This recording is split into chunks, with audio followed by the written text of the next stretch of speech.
সবাইকে আসসালামু আলাইকুম। আজ আপনাদের মাত্র 10 মিনিটে ঘরে থাকা সামান্য কিছু উপকরণ দিয়ে বিকেলের নাস্তা বানিয়ে দেখাবো। আশা করি আমার আজকের রেসিপি আপনাদের ভালো লাগবে। কথা না বাড়িয়ে চলুন জেনে নিই মাত্র 10 মিনিটে বিকেলের নাস্তা বানানোর প্রস্তুত প্রণালী। প্রথমে চুলায় একটি হাঁড়ি বসিয়ে দিলাম। দিয়ে দিব সামান্য একটু রেগুলার খাবার তেল। তেলটা সামান্য একটু গরম হলেই দিয়ে দিব 1 চা চামচ পরিমাণ সাদা সরিষা। আপনি চাইলে লাল সরিষাও ব্যবহার করতে পারবেন, সেক্ষেত্রে হাফ চা চামচ ব্যবহার করবেন। এবার সরিষাটাকে আমি সামান্য কয়েক সেকেন্ডের জন্য ভেজে নিব। খুব বেশি ভাজতে যাবেন না, কারণ সরিষাটা পুড়ে গেলে কিন্তু তিতা হয়ে যাবে। সামান্য কয়েক সেকেন্ড ভেজে নেওয়ার পরে দিয়ে দিব কাঁচামরিচ। এখানে আমি একটা কাঁচামরিচ কুচি করে ব্যবহার করছি। আপনি ঝাল বেশি পছন্দ করলে মরিচের পরিমাণটা বাড়িয়ে দিতে পারবেন। 1/4 কাপ দিয়ে দিলাম পেঁয়াজ কুচি।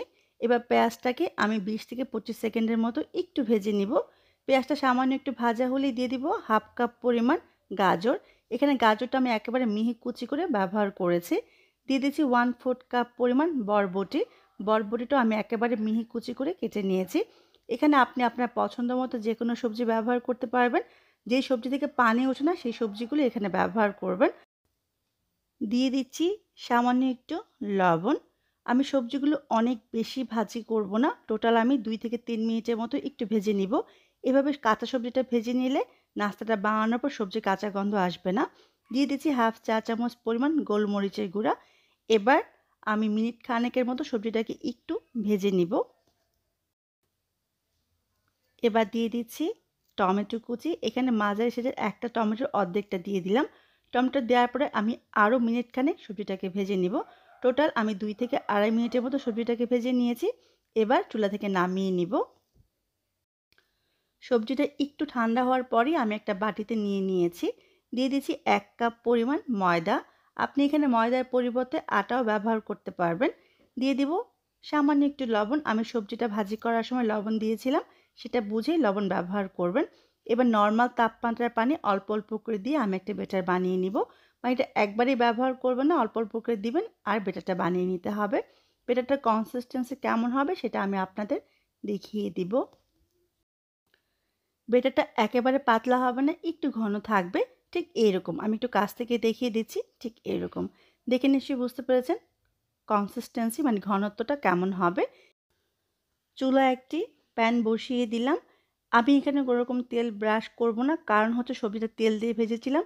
সেই তেলটার জন্য এখানে কোনোরকম তেল ব্রাশ করার প্রয়োজন নেই। শুরু থেকে শেষ পর্যন্ত চুলা আঁচটা মাঝারি থাকবে। আমি এখানে সামান্য একটু বেটার নিয়ে আমি একটা রুটির মতো এটাকে গোল করে দিচ্ছি। এবার অপেক্ষা করব মিনিট খানেকের মতো। রুটিটার উপরে যে কালারটা আছে সেটা যখন চেঞ্জ হয়ে যাবে তখন আমি উল্টে দিব। একটু খেয়াল করে দেখুন রুটির কালারটা চেঞ্জ হয়ে আসছে। এবার উল্টে দিচ্ছি। রুটিটা উল্টে নেওয়ার পরে সামান্য একটু ভেজে নিব। তারপর দিয়ে দিব 1 চা চামচ পরিমাণ রেগুলার খাবার তেল। এই পরোটা ভাজার জন্য কিন্তু খুব সামান্য তেল ব্যবহার করতে হয়। এবার উল্টে পাল্টে একটু চেপে চেপে উল্টে পাল্টে নিতে হবে। উল্টে পাল্টে আমি মিনিট খানেকের মতো এক পাশ ভেজে নিব। যখন 2 পাশে সুন্দর একটা কালার চলে আসবে তখন আমি উঠিয়ে নিব। দেখুন সুন্দর একটা কালার চলে আসছে। এবার এই পাশটাও চেপে চেপে মিনিট খানেকের মতো ভেজে নিব। 2 পাশে যখন সুন্দর একটা কালার চলে আসবে তখন উঠিয়ে নিতে হবে। আমার নাস্তাটা রেডি হয়ে গেছে। এই নাস্তাকে আপনি বেলাবেলির ঝামেলা ছাড়া সবজি পরোটা বলতে পারেন। ঠিক একইভাবে সবগুলো পরোটা আমি বানিয়ে নিব। দেখলেন তো ঝামেলা ছাড়াই ঘরে থাকা সামান্য কিছু উপকরণ দিয়ে বিকেলের নাস্তা বা সবজি পরোটা বানানো যায়। অবশ্যই বাসায় বানাবেন আর আমার কমেন্ট বক্সে জানাবেন কেমন হলো। আজকের জন্য আল্লাহ হাফিজ।